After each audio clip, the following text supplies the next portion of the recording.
బాబు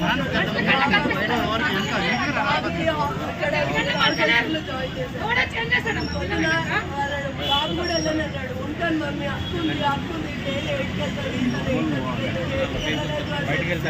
పాప వెళ్ళలేదు అని తెలిస్తే వాడు అక్క ఇంట్లోనే ఉంది. వెళ్ళాలనుకుంటే వెళ్ళలేదు అనుకుని ఉంటుంటే వాళ్ళ డాడీ కొట్టి తిట్టి పంపించారు. 4 days ఇంట్లోనే ఉంటున్నావు, ఇంకెన్ని రోజులు ఉంటావు ఇంట్లో అనేది తిట్టి పంపించింది సార్.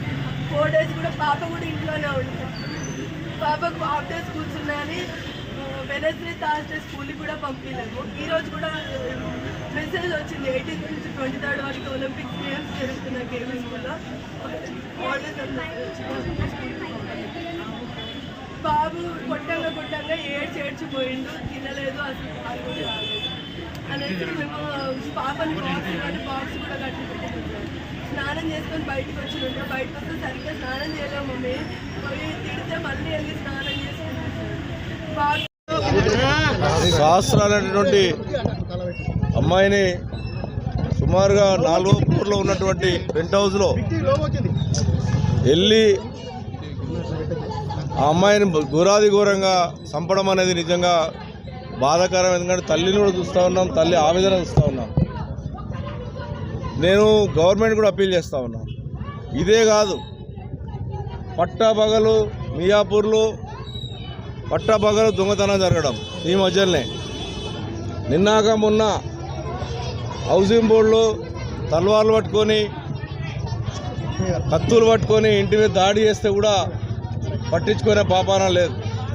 నేను మార్నింగ్ హౌసింగ్ బోర్డు ఇన్స్పెక్టర్ చెప్పాను, తల్వార్లు పట్టుకొని తిరుగుతూ ఉన్నారు, 5 మంది వచ్చి దాడి చేసి వాళ్ళ ఇంటికి వచ్చారని చెప్పి మార్నింగ్ ఇలా ఫోన్ చేశాను. ఇవాళ చూసి ఒక తల్లి ఆవేదన చూస్తూ ఉంటుంటే నిజంగా మా అందరు కూడా బిడ్డలు ఉన్నారు, మనమరాలు ఉన్నారు. ఎవరు వాళ్ళకు శత్రుత్వం లేదన్నప్పటికీ కూడా అంతా ఘోరంగా చంపడం అనేది, అది కూడా 4 మంది మెట్లెక్కి ఆడపిల్లలను చంపడం అనేది దురదృష్టకర విషయం, బాధాకర విషయం. పోలీస్ అధికారులు దీని మీద సీరియస్ తీసుకోవాలి. ఇప్పటికే హైదరాబాద్ నగరంలో జరుగుతున్నటువంటి దొంగతనాలు కానీ, దోపిడీలు కానీ, మటర్లు కానీ విపరీతంగా పెరిగిపోతూ ఉన్నాయి. దీన్ని తగ్గించమని కోరుతూ ఉన్నాం. ఆ పిల్ల ప్రాణం తెచ్చేయగలలేం కానీ ఇంకొక పిల్లకు కూడా జరగొద్దని చెప్పి తల్లి ఆవేదన చెప్తూ ఉంటుంటే బాధ కలుగుతూ ఉంది. పోలీస్ అధికారులు ఆలోచన చేసుకోవాలి. ఇప్పటికైనా law and order, Hyderabad law and ఆర్డర్ని సక్రమంగా పరిస్థితి చేసుకోండి. డీసీపీ గారు, మీరు రోజు టెలికాన్ఫరెన్స్ కాదు, పగల ఈరోజు గంజాయి తాగుకుంటా, గుట్కా తాగుకుంటా డ్రగ్స్ ఎరుగుతూ ఉంది.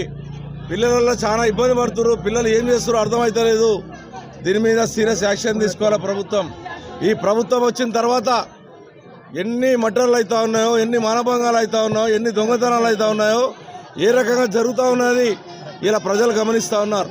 గతంలో కేసీఆర్ ప్రభుత్వం ఉన్నప్పుడు ఒక్క ఘటన కనీసం హైదరాబాద్లో లా అండ్ ఆర్డర్ ఏ రకంగా కాపాడాం. మరి ఇప్పుడు ఎందుకు జరుగుతూ ఉంది?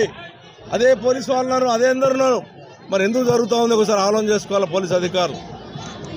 నిండు పిల్ల ఆడపిల్ల చంపేయడం, గొంతు కోసేసి 6వ క్లాసు చదువుతున్న పిల్లని ఈ రోజున చంపడం అనేది బాధాకర విషయం. ఎట్టి పరిస్థితుల్లో మీరు వాళ్ళని పట్టాలి, ఎక్కడున్నా శిక్షించాలి, కఠినమైన శిక్ష, మామూలు శిక్ష ఉండదు వాళ్ళ మీద. మీరు ఏదో సెక్షన్లు పెట్టి 2 నెలలు వాళ్ళ మంచిగా జైల్లో పెట్టి అన్నం పెట్టి మళ్ళీ వదిలితే ఏ రకంగా ఉంటాయి? ఈ పిల్లకి ఏ రకంగా భయంకరంగా పరిస్థితి చేశారు, ఆ రకంగా మీరు కూడా చేయాలని డిమాండ్ చేస్తూ ఉన్నాను. తొందరలో ఆ పిల్లకి న్యాయం చేయ విధంగా చర్య చేయాలి, లేకపోతే మేమందరం కూడా దీని మీద పెద్ద ఎత్తున ఉద్యమం చేస్తామని తెలియజేస్తాం.